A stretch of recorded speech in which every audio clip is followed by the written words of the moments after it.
Hello everybody, my name is Angela Kende and today I'm doing discussion post 4 and it talks about real news or fake news.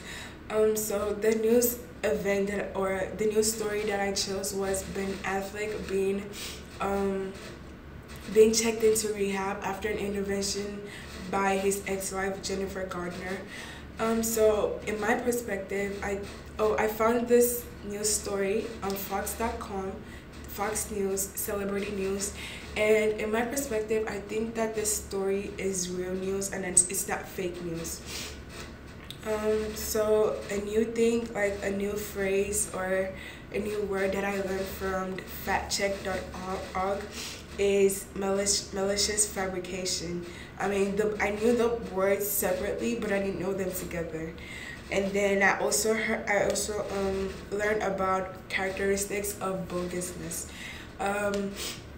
I always knew that this existed, but I didn't know that people actually go on to the point of like making fake news about like people who like celebrity and not celebrities but people who are influential just to make money off of them. And I used the information from factcheck.org to determine my news stories validity. By what I did was, okay, so I read the headline first. The headline, it really didn't show anything suspicious. It just said Ben Affleck was checked into rehab after an intervention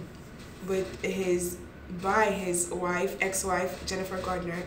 So I just used that. I was like, okay, it sounds like any common thing, doesn't sound too over the board. So I clicked on it and then I read it. The headline, I don't think it had a headline, a sub-headline, but then I checked the date and the date was today.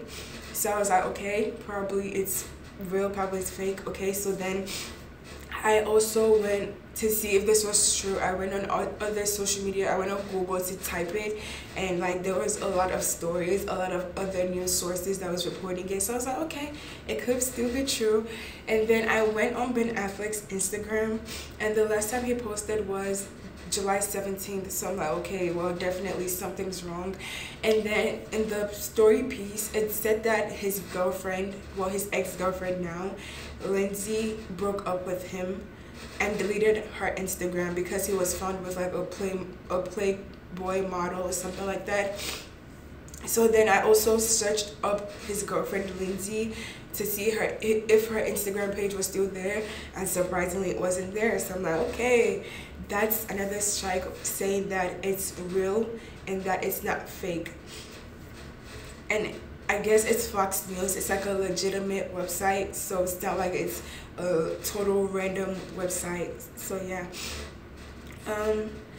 this new information from factcheck.org is, I feel like it's going to affect my life. And like every time I come, like if I'm here listening to the radio, I'm listening to, I don't know, like something in the media, like, or I'm reading a newspaper, a magazine, or I'm on social media, I feel like I'm going to be extra cautious. Like if I see something and I click on it, like I'm going to be like, okay, so is this real or fake news, since I know that there's real and fake news around now. So I feel like that's how it's going to affect my life. I'm going to be more cautious to the things that I listen to, the things I read on media and things like that. And how do I feel about the potential effect? I feel like it has its good and its bad side, because like the good side is when I'm reading a story, I can easily tell if what I'm reading is the truth or it's fake. And the bad side of it is that like I'll be like, I have a guard up now. Like if I listen to something on the radio, I'll be like, I don't think that's real, or I think it's fake. And then yeah, it might affect other people around me, because I might be like, don't listen to that, don't read that, because it might be fake. So I feel like that's how it's going to potentially affect me. Thank you guys for listening. Bye. Have a blessed day.